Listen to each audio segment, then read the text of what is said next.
വ്യത്യസ്ത രീതിയിലുള്ള 3 അണക്കെട്ടുകൾ, 60 ചതുരശ്ര കിലോമീറ്റർ വിസ്തൃതിയുള്ള ഒരൊറ്റ ജലസംഭരണി, 5000 മീറ്ററിലധികം നീളമുള്ള തുരങ്കം, ഭൂഗർഭ വൈദ്യുത നിലയം എന്നിങ്ങനെ വിവിധ സവിശേഷതകളാൽ ശ്രദ്ധേയമാണ് ഇടുക്കി ജലവൈദ്യുത പദ്ധതി.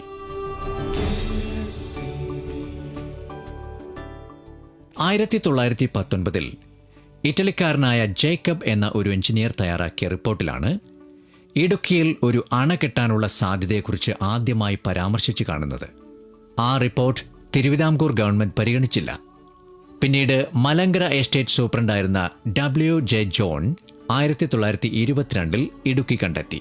നായാട്ടിന് അദ്ദേഹത്തെ അനുഗമിച്ചിരുന്ന കരുവെള്ളായൻ കൊലുമ്പൻ എന്ന ആദിവാസിയാണ് ഇടുക്കി ചൂണ്ടിക്കാട്ടിയത്.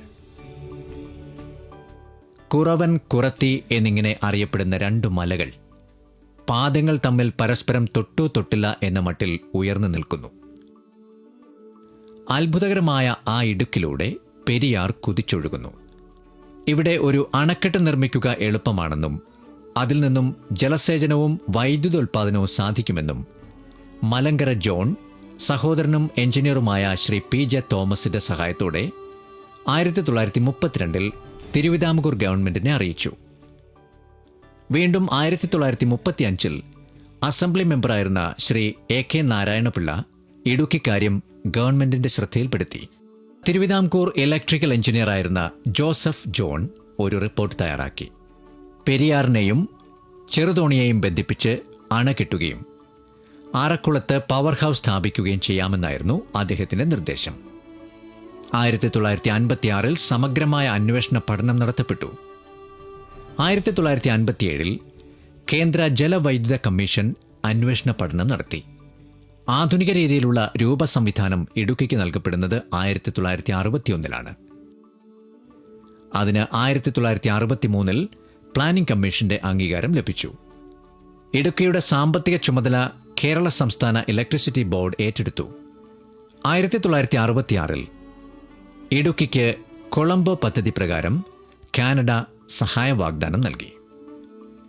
1967 ഇന്ത്യയും കാനഡയും ഇത് സംബന്ധിച്ച കരാർ ഒപ്പുവെച്ചു. കാട് വെട്ടിത്തെളിക്കുക, റോഡുകളും പാലങ്ങളും നിർമ്മിക്കുക, സർവേ നടത്തുക തുടങ്ങിയ ജോലികൾ 1962 ആരംഭിച്ചിരുന്നു. 1966 ആയപ്പോൾ ആധുനിക ഇടുക്കി പദ്ധതിയുടെ എല്ലാ അംശങ്ങളെ സംബന്ധിച്ചും വ്യക്തമായ തീരുമാനത്തിലെത്തിക്കഴിഞ്ഞിരുന്നു.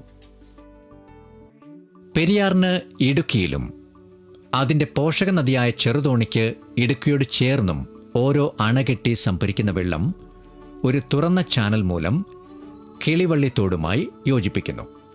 അവിടെ കുളമാവിൽ ഒരണക്കെട്ട്.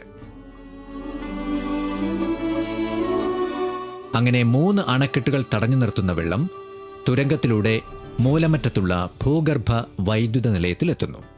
1969 ഏപ്രിൽ 30 ഇടുക്കി ഡാമിന്റെ നിർമ്മാണ പ്രവർത്തനങ്ങൾ ആരംഭിക്കുന്നത്.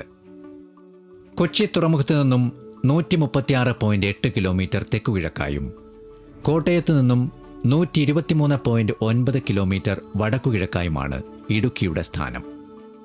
തെക്കുകിഴക്കായി നിൽക്കുന്ന കുറത്തിയെയും കുറവനെയും ബന്ധിപ്പിക്കുന്ന മംഗല്യസൂത്രമായ ആർച്ച് അണക്കെട്ടാണ് ഈ പദ്ധതിയുടെ ഏറ്റവും ആകർഷകമായ സവിശേഷ ഘടകം.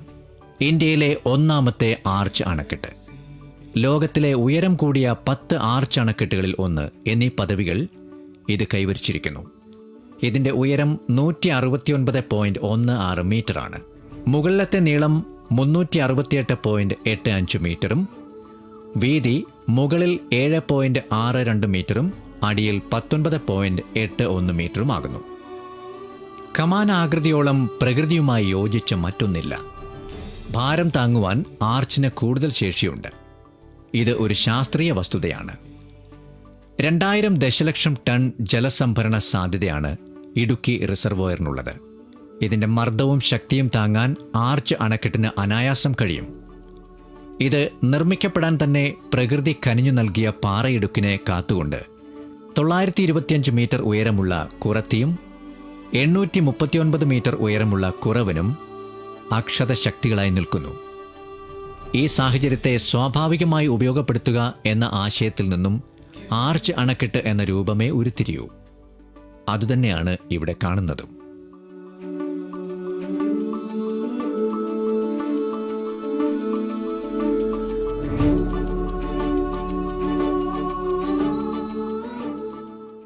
ഇടുക്കി ഡാമിൽ ഷട്ടറുകളില്ല. ഇതേ സംഭരണിയിലുള്ള ചെറുതോണിയിലാണ് ഷട്ടറുകൾ ഉള്ളതും അതുവഴിയാണ് അധിക ജലം പുറത്തേക്ക് ഒഴുക്കുന്നതും. ഇടുക്കി ആർച്ച് അണക്കെട്ടിന്റെയും മൂലമറ്റം ഭൂഗർഭ വൈദ്യുത നിലയത്തിന്റെയും എഞ്ചിനീയറിംഗ് ഉത്തരവാദിത്വം കാനഡയ്ക്കായിരുന്നു. ഇന്ത്യയിലെയും കാനഡയിലെയും എഞ്ചിനീയർമാർ യോജിച്ചാണ് ഇങ്ങനെയൊരു തീരുമാനം കൈക്കൊണ്ടത്. ആർച്ച് ഡാമും അണ്ടർഗ്രൗണ്ട് പവർ സ്റ്റേഷനും നിർമ്മാണ പ്രക്രിയയെ സംബന്ധിച്ചിടത്തോളമെങ്കിലും നമുക്ക് പുതിയ ഇനങ്ങളായിരുന്നു. ഇടുക്കി റിസർവോയറിന് വെള്ളം ലഭിക്കുന്നതിന് തെക്കു പടിഞ്ഞാറൻ, വടക്കുകിഴക്കൻ എന്നീ മൺസൂൺ വാദങ്ങളാണ് ഉപയോഗപ്പെടുത്തുന്നത്. ഇതിൽ ഇടവപ്പാതിക്ക് കാരണമായ ആദ്യത്തേതാണ് പ്രധാനം. പെരിയാറിന് 526.29 ചതുരശ്ര കിലോമീറ്റർ, ചെറുതോണിപ്പുഴയ്ക്ക് 123.02 ചതുരശ്ര കിലോമീറ്റർ, കിളിവള്ളിത്തോടിന് 0.91 ചതുരശ്ര കിലോമീറ്റർ എന്നിങ്ങനെയാണ് ജലസംഭരണ പ്രദേശം കണക്കാക്കപ്പെടുന്നത്. ഇവയിൽ നിന്നും 90% വെള്ളവും റിസർവോയറിന് ലഭിക്കുന്നു. ഈ ജലത്തിന്റെ മർദ്ദവും തന്മൂലമുള്ള അണക്കെട്ടിന്റെ പെരുമാറ്റവും സൂക്ഷ്മമായി നിരീക്ഷിച്ചുകൊണ്ടിരിക്കുന്നു. ഇതിലേക്ക് 5 ഡിഫോമേഷൻ സ്റ്റേഷനുകൾ സ്ഥാപിച്ചിട്ടുണ്ട്. നദീതടത്തിൽ 1, അണക്കെട്ടിന്റെ മധ്യഭാഗത്ത് ഇരുകരയിലും ഓരോന്ന്, മുകളിൽ ഓരോന്ന്. 30.44 മീറ്റർ താഴ്ചയിൽ 15 സെന്റിമീറ്റർ വ്യാസമുള്ള ദ്വാരത്തിൽ നേരെ തല നിവർത്തി നിൽക്കുന്ന പെൻഡുലം അണക്കെട്ടിലുണ്ടാകുന്ന ചലനങ്ങൾ സൂചിപ്പിക്കുന്നു. 1 മില്ലിമീറ്ററിന്റെ 100ൽ 1 ഭാഗത്തിന്റെ ചലനം പോലും അറിയാൻ ശേഷിയുള്ളതാണ് ഈ ഡിഫോമേഷൻ സ്റ്റേഷനുകൾ. ഡാമിനുള്ളിൽ എലിവേറ്റർ ഷാഫ്റ്റും അതുമായി ബന്ധിപ്പിച്ച ഇൻസ്പെക്ഷൻ ഗ്യാലറികളും സ്ഥാപിച്ചിട്ടുണ്ട്. അണക്കെട്ടിനെ സൂക്ഷ്മമായി നിരീക്ഷിക്കാൻ ഇവ ഉപയോഗപ്പെടുത്തുന്നു. പവർ ഹൗസ് സ്ഥാപിച്ചിരിക്കുന്നത് ഇടുക്കി ഡാമിൽ നിന്നും 43 കിലോമീറ്റർ അകലെയുള്ള മൂലമറ്റത്താണ്. നാടുകാണി മലയുടെ മുകളിൽ നിന്ന് 750 മീറ്റർ അടിയിൽ ഭൂഗർഭത്തിലാണിത്.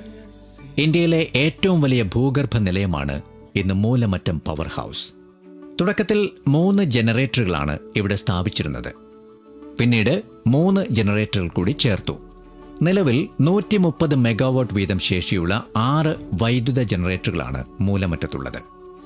ആകെ 780 മെഗാവാട്ടാണ് ഇടുക്കി ജലവൈദ്യുത പദ്ധതിയുടെ ശേഷി.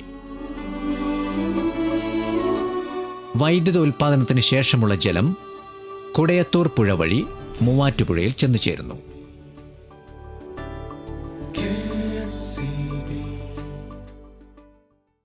അണക്കെട്ടുകൾ വലിയ മഴവെള്ള സംഭരണികൾ കൂടിയാണ്. കുടിവെള്ളവും വൈദ്യുതിയും നൽകുക മാത്രമല്ല, പ്രളയകാലത്ത് നാടിൻ്റെ രക്ഷാകവചം കൂടിയാവുകയാണ് അണക്കെട്ടുകൾ. ശക്തമായ മഴ മുന്നിൽ കണ്ടാണ് ഡാമുകളിൽ ജലം ക്രമീകരിക്കുന്നത്. KSEBയുടെ അണക്കെട്ടുകളും ജലസംഭരണികളും ഇല്ലായിരുന്നുവെങ്കിൽ നദികളിൽ ഇതിലും വലിയ തോതിലുള്ള ജലപ്രവാഹം ഉണ്ടായേനെ. അത് വലിയ നാശനഷ്ടങ്ങൾക്ക് കാരണമായേനെ. ശാസ്ത്രീയമായ ജലപരിപാലനം വഴി പ്രളയം വരുത്തുന്ന വിനകൾ ഒഴിവാക്കി അണക്കെട്ടുകൾ നാടിന് സുരക്ഷ നൽകുകയാണ്.